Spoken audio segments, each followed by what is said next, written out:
అయితే మీరు ఒకటి ఆలోచించండి, దానివల్ల కర్ణుడు చెడ్డవాడా, కర్ణుడు మంచివాడా?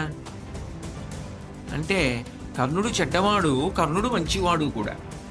ఎందుకని అంటే అటువంటి అభిప్రాయంతో ఉండడం, అన్నదమ్ముల మధ్య భేదాభిప్రాయాలు ఏర్పాటు చేయడం, ఎప్పటికీ అన్నదమ్ములు కలిసి ఉండకుండా చూడడం, అన్నదమ్ముల మధ్య యుద్ధం జరిగితే నాకు అర్జునుడితో యుద్ధం చేసే అవకాశం వస్తే, నేను అర్జునుడిని ఓడిస్తే నేను జగదేక వీరుండై కీర్తి సంపాదిస్తాననేటటువంటి పేరాశ మనసులో పెట్టుకోవడం ఖచ్చితంగా నింద్యం.